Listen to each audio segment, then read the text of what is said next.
नमस्कार। नेपाल टेलिभिजन हेरेर बसिरहनुभएका सम्पूर्ण आदरणीय दर्शक महानुभावहरूमा काठमाडौँ महानगरपालिकाको दैनिक टेलिभिजन कार्यक्रम हाम्रो काठमाडौँको आजको श्रृङ्खलामा यहाँहरूलाई स्वागत छ। दर्शकबिन, कार्यक्रममा हामी काठमाडौँ महानगरपालिका क्षेत्रभित्र महानगरपालिकाले गरेका विभिन्न विकास निर्माण लगायतका सामग्रीहरू एवं जनचासोका विषयहरू प्रस्तुत गर्ने गर्दछौँ। आजको कार्यक्रमको सुरुवातमा भने हामी काठमाडौँ महानगरपालिकाले नेपाल भाषाको संरक्षणका लागि महानगर मार्फतका विद्यालयहरूमा नेपाल भाषा पढाउन सुरुवात गरिसकेको छ। त्यसका लागि महानगरपालिकाले प्रशिक्षण दिने पाठ्यक्रम तयार गर्न त्यसलाई लागू गर्ने काम पनि गरिसकेको छ। यद्यपि काठमाडौँ महानगरपालिकाले साना तहका विद्यालय मात्र होइन, माथिल्लो तहका अध्ययन गर्ने विद्यार्थीहरूको लागि अथवा भाषा सिक्ने भाषा पढ्नेहरूको लागि पनि महानगरपालिकाले लगानी गर्दै आइरहेको छ। यसै क्रममा काठमाडौँ महानगरपालिकाले स्नातकोत्तर तहमा नेपाल भाषा पठन पाठन गर्नको लागि 5 वर्षको लागि आर्थिक सहयोग गर्ने विषयमा सम्झौता गरेको छ। यो प्रसङ्ग कार्यक्रमको सुरुवातमा राख्नेछौँ। काठमाडौँ महानगरपालिका कार्यालयले रत्न राज्यलक्ष्मी क्याम्पसलाई नेपाल भाषा पठन पाठनका लागि आर्थिक सहयोग प्रदान गरेको छ। काठमाडौँ महानगरपालिकाले आगामी 5 वर्षका लागि स्नातकोत्तर तहमा नेपाल भाषा पठन पाठन गर्न क्याम्पसलाई आर्थिक सहयोग प्रदान गरेको हो। नेपाल भाषा पठन पाठनका लागि सहयोग प्रदान गर्ने सम्बन्धमा बुधबार महानगरपालिका तथा क्याम्पस प्रशासनबीच सम्झौता भएको थियो। राष्ट्रिय सभागृहमा सम्पन्न द्विपक्षीय सम्झौतामा महानगरका तर्फबाट प्रमुख विद्यासुन्दर शाक्य र क्याम्पस प्रशासनका तर्फबाट प्रमुख प्राध्यापक डाक्टर जीवनधर गेवालीले सम्झौता पत्रमा हस्ताक्षर गर्नुभयो। सम्झौतामा हस्ताक्षर पश्चात महानगरका प्रमुख शाक्यले क्याम्पस प्रमुख गेवालीलाई चालु शैक्षिक सत्रका लागि 15 लाख रुपियाँ बराबरको चेक समेत हस्तान्तरण गर्नुभएको थियो। कार्यक्रममा प्रमुख शाक्यले आधारभूत तहमा नेपाल भाषा पढाउन थालेपछि यसप्रति आकर्षण बढेको देखेर नेपाल भाषा पठन पाठनलाई माथिल्लो तहसम्म पुर्याउन शैक्षिक क्षेत्रमा लगानी गरेको बताउनुभयो। महानगरले लगानी गरे पनि यसको प्रतिफल पठन पाठनबाट देखिने भएकाले प्रभावकारिताका लागि क्याम्पस प्रशासन सचेत रहनुपर्ने उहाँको भनाइ थियो। नेपाल भाषामा हामीले सबै विद्यालयमा पढाइसकेपछि सबै विद्यार्थीको माग पनि बढ्न थाल्यो। हिजोसम्म हामीले पढेर के गर्ने भन्थ्यो, अब पढेपछि सरकारले सम्बोधन पनि गर्ने रहेछ, त्यो हाम्रो पढाइ खेर नजाने पनि रहेछ भनेर उहाँलाई बुझेपछि उहाँहरूको माग आयो, मागलाई सम्बोधन गर्ने। तर सम्बोधन कसरी गर्ने भन्दा जितोजीमा क्याम्पससँगै सहकार्य गर्ने। विद्यार्थीहरू आएको थियो हामीले छात्रवृत्ति भनेर, त छात्रवृत्ति भनेर हामी कलेजलाई नै सहयोग गर्छौँ, त्यही गरेर तपाईँलाई सम्पर्क गर्नुहोस्, उहाँहरू पनि उत्साहित भएका छन्। अब यसलाई निरन्तरता दिने कलेजको दायित्व। हामीले पैसा दिन सजिलो छ, पैसा भन्दा काम गर्न गाह्रो छ। पैसा दिन सजिलो छ, पैसा अनुसार हुन्छ। कार्यक्रममा महानगरपालिकाकी उपप्रमुख हरिप्रभा खड्गी श्रेष्ठले संस्कृति तथा सम्पदा संरक्षणका लागि भाषाको उत्थान र संरक्षण आवश्यक रहेकाले महानगरपालिकाले भाषा संरक्षणका लागि विभिन्न कार्य गर्दै आइरहेको बताउनुभयो। महानगर क्षेत्रको संस्कृति नेपाल भाषासँग जोडिएको हुनाले साथै भाषा उत्थानका संवैधानिक अधिकारको प्रयोग गर्दै महानगरपालिकाले नेपाल भाषाको पठन पाठनलाई प्राथमिकतामा राखेको उपप्रमुख खड्गी श्रेष्ठको भनाइ थियो। आफ्नो भाषा, आफ्नो संस्कृति, आफ्नो इतिहास, सम्पदा संस्कृतिहरू सबै जीवन्त राख्नको लागि सबैभन्दा महत्त्वपूर्ण भनेको भाषा नै हो। यसलाई जीवन्त राख्नको लागि कलेजदेखि लिएर भोलि पिएचडीसम्म गर्नको निमित्त यसलाई चाहिँ स्कुलदेखि टेक्दै कलेज पिएचडीसम्मलाई चाहिँ हामीले अगाडि बढायौँ भने भोलि जागिर खुवाउनेदेखि लिएर सबै चिजमा चाहिँ अगाडि बढाउँदाखेरि पक्कै पनि यो भाषाले गर्दाखेरि आफ्नो मौलिक के हो भन्ने कुरा चाहिँ प्रष्ट रूपमा चाहिँ बुझिन्छ। त्यस कारण तपाईँहरूलाई चाहिँ म चाहिँ एकदमै यो निर्देशनका साथ चाहिँ यसलाई अझ बढाउने किसिमले फेरि हामीले आफ्नो भाषालाई बढाउनको निमित्त जसले जे माग गरेका छ, हामीले सबै माग गऱ्यो भन्ने मात्र दिने होइन, त्यसलाई सबैलाई चाहिने आवश्यकताहरू के छ भन्ने कुरा चाहिँ मेयर साहब हामी सबै सल्लाह गरेर 80 पार्किङ क्याम्पसलाई पनि 50 लाख रुपियाँ दाम चाहिँ यो रिसर्चको लागि होइन, रिसर्चको लागि पनि हामीले चाहिँ छुटाएका छौँ। कार्यक्रममा क्याम्पस प्रमुख गेवालीले विगत केही वर्ष सञ्चालन भएका कक्षा विद्यार्थी नभएपछि रोकिएको तर पछिल्लो केही वर्ष यता विद्यार्थीले अध्ययन गर्नुपर्ने माग राख्दै निवेदन दिएकाले स्थानीय सरकारसँगको समन्वयमा पठन पाठन सुरु गर्न लागेको बताउनुभयो। ती विद्यार्थीहरू टोखादेखि भक्तपुरको सूर्यविनायक र उदेखि हामी त्यहाँ अपायत पर्यो। हामीलाई जसरी पनि यहाँ सञ्चालन गर्नुपर्छ भनेर उहाँहरू 25 जनाको निवेदनसहित आउनुभयो। आइसकेपछि हामी त्रिभुवन विश्वविद्यालयलाई पनि रिक्वेस्ट गऱ्यौँ। गर्दाखेरि त्रिभुवन विश्वविद्यालयले पाटन क्याम्पसमा चलिसकेको र स्रोत नभएको जानकारी गराइसकेपछि हामी उहाँहरू आएका विद्यार्थीहरू र उहाँको प्रतिनिधिहरूलाई पनि हामी यदि लोकल गभर्मेन्टसित पार्टनरसिपमा हामी चलाउन सक्यौँ भने त्यो फ्रुटफुल पनि हुन्छ र समुदायले पनि अपनत्व लिन सक्छ। त्यो गर्दा यो कार्यक्रम दिगो हुन जान्छ। महानगरपालिकाको कार्यपालिका बैठकले त्रिभुवन विश्वविद्यालय अन्तर्गत रत्न राज्यलक्ष्मी क्याम्पसको स्नाकोत्तर तहमा नेपाल भाषा अध्यापन गराउन आर्थिक सहयोग उपलब्ध गराउने निर्णय गरेको थियो। हाल उपलब्ध गराएको रकमले भवनको भौतिक संरचना निर्माण गर्ने, 2 शिक्षकलाई तलब दिने, पुस्तकालय निर्माण गर्ने र प्रशासकीय काम गर्ने प्रयोजनमा खर्च गर्नुपर्नेछ।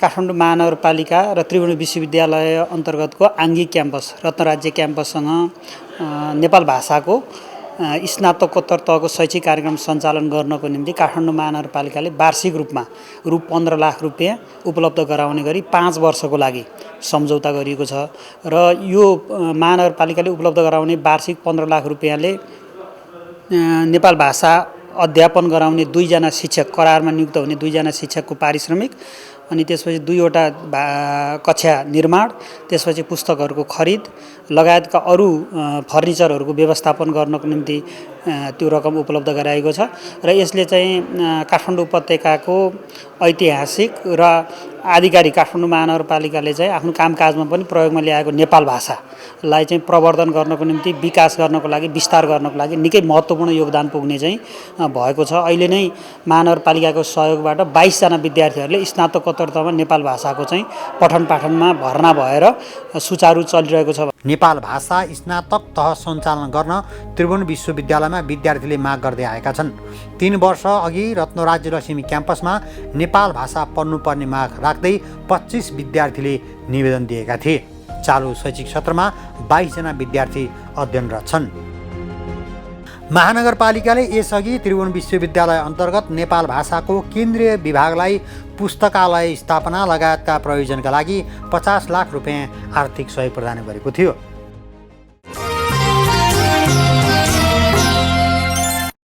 दर्शकबिन, कलाकार राष्ट्रका गहना हुन् भन्ने गरिन्छ। यद्यपि कलाकारलाई हेर्ने दृष्टिकोण पक्कै पनि राम्रो देखिएको छैन। नेपालमा कलाकारको मृत्यु पश्चात मात्रै सम्मान गर्ने, उहाँहरूको गुणगान गाउने र कलाकारमाथि धेरै विश्लेषण गर्ने गरिन्छ।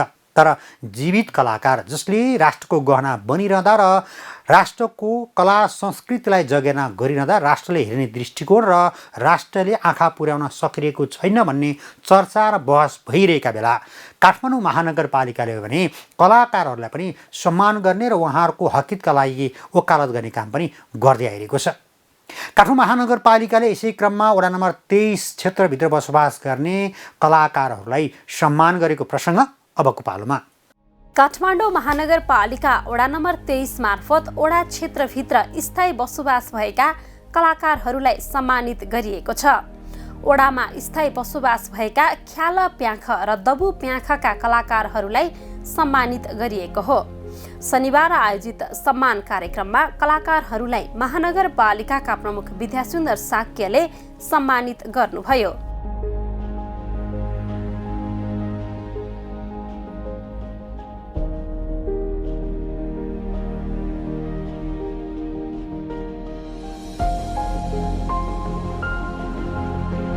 कलाकारहरूलाई सम्मानित गर्नुहुँदै महानगरपालिकाका प्रमुख साक्यले मूर्त सम्पदाको संरक्षणसँगै महानगरपालिकाले अमूर्त सम्पदाको अभिलेखीकरण र संरक्षणमा समेत ध्यान दिएको बताउनुभयो।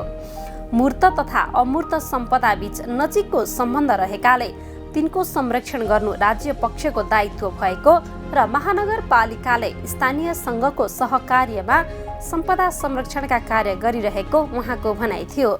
के लागि चाहिँ हामीलाई छरी छप्पन जुइमा अहिले जे बने ढुङ्गा यहाँ महानगरपालिका बने ढुङ्गा न जिसमा चुनाव न्यान रह्यो ख चुनाव बने ढुङ्गा न गुल्न छियो सम्पदा संरक्षण यानुन माने सम्परा रह्यो नापा छि पुर्खा त्यास ठाउँ आम्दानी तर्फपट्टि व सरकार तैका बिउपटी मुख सरकारी लगानी मोरो थौ पुरखान तै तौपटी त आ वया रुंगा छिउ छरा आर्थिक स्थिति सनगा नाबा छिके जग्गा जमिन योकोटो हरेक गुठी 16 जग्गा दो आ गुल्खे जग्गा तनाउन सिया मसला गुल्खे सिया मैपसा नै बेला या तनाउने रुंगा छिउ आ सुरत बमला दौन बमलान वयसा रुंगा इते चिल्स राज्य मसल लासा कने छिउ तो गुठी दियो दैमखो छिउ जात्रा दियो दैमखो पर्व दियो बुटी दैमखो गुल्खे रीति रिवाज तनाउने एजा उटा माका टेउ आ राज्य दायित्व ख राज्य धर्म ख टका जिमसा हुना हरेक पाले डोपटी सम्प्रदाय त संरक्षण याव गुठिया त प्रोत्साहित याव परम्परा जात्रा चारबाट निरन्तरता बिउगा नीतिको यो ख वय कठ सफलता जो ताउडो कार्यक्रममा महानगरपालिकाको वडा नम्बर 23 का अध्यक्ष मचाराजा महर्जनले दबु प्याख ख्याल प्याख जस्ता नृत्य परम्परागत मनोरञ्जनका माध्यम भएका र यस्ता परम्परागत अमूर्त सम्पदाको संरक्षण आवश्यक रहेकाले आफूहरूले काम गरिरहेको बताउनुभयो।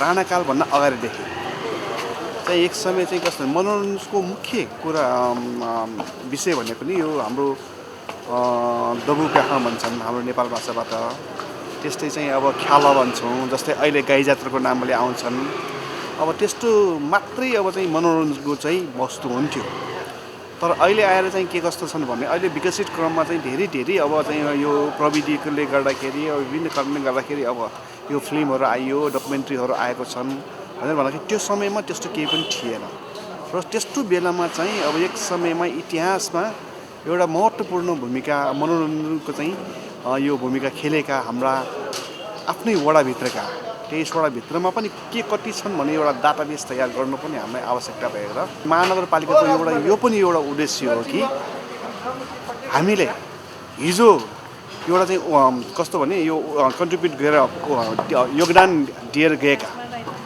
हाम्रा पूर्वजहरू कति कलाकार छन् त या अब यो त्यस्तोमा अभिनय गर्नेहरू चाहिँ कति मान्छे छन् त भन्ने एउटा डाटा पनि हामीलाई आवश्यकता भएकोले हामीले यो कार्यक्रम गर्नुको लागि चाहिँ हामीले महानगरपालिकाकै बजेटबाट नै गरेको हो। यो चाहिँ ओडा क्षेत्रमा गरिएको यस किसिमको सम्मान कार्यक्रमले कलाकारको पहिचानसँगै कला क्षेत्रको समेत सम्मान हुने ओडा अध्यक्ष महर्जनले बताउनुभयो। 3-4 महिना लगाएर यसको विषयमा चाहिँ अब चाहिँ अध्ययन गर्दाखेरि धेरै नौलो कुराहरू पनि त्यहाँबाट निस्कियो कि आफूले सोच्दै नसोचेका हाम्रो 4 पुस्ता अगाडिका 5 पुस्ता अगाडिका हाम्रा अग्रजहरू पनि चाहिँ कस्तो भने त्यो बेला अभिनय गरेको रहेछन् कलाकार रहेछन् भन्ने कुरा अहिले 3-4 पुस्ता पछिका नाति पनाति खुनातीले चाहिँ थाहा भयो के थियो भन्दाखेरि अनौठो किसिमको चाहिँ एउटा त्यहाँ माहौल चाहिँ तयार भयो भनेर भन्दाखेरि अब यस्तो घटनाहरू धेरै चाहिँ भएको हुन्छ। कार्यक्रममा 55 जना कलाकारलाई सम्मानित गरिएको थियो। ख्याल प्याख र दबु प्याखमा महिलाको भूमिकामा पुरुषहरूले नै अभिनय गर्ने चलन छ। यस्ता नृत्यमा वाद्यवादकले बजाएको बाजाको ताल र सुरमा नाच प्रस्तुत गरिन्छ। प्राचीन समयमा मनोरञ्जनका लागि अन्य माध्यम नहुँदा गाई जात्रा लगायतका अन्य जात्रा पर्वमा यस्ता नृत्य प्रस्तुत गर्ने गरिन्थ्यो। महानगरपालिकाले मूर्त सम्पदासँगै यस्ता अमूर्त सम्पदा संरक्षणका लागि आर्थिक सहयोग लगायतका कार्य गर्दै आइरहेको छ। दर्शकबिनी नै प्रस्तुतिसँगै आजको कार्यक्रमको निर्धारित समय सकिएको छ। भोलि पनि नयाँ विषय र प्रसङ्ग लिएर आउने नै छौँ। तबसम्मका लागि सम्पूर्ण टिमसहित म वैकुण्ठ भण्डारी बिदा चाहन्छु। काठमाडौँ महानगरपालिका क्षेत्रभित्रका गतिविधि समेटिएर तयार पारेको कार्यक्रम हाम्रो काठमाडौँ मात्र नेपाल टेलिभिजनमा हरेक दिन साँझ 6:25 बजे र पुनः प्रसारण बिहान 10 बजे हेर्न नबिर्सनुहोला। नमस्कार।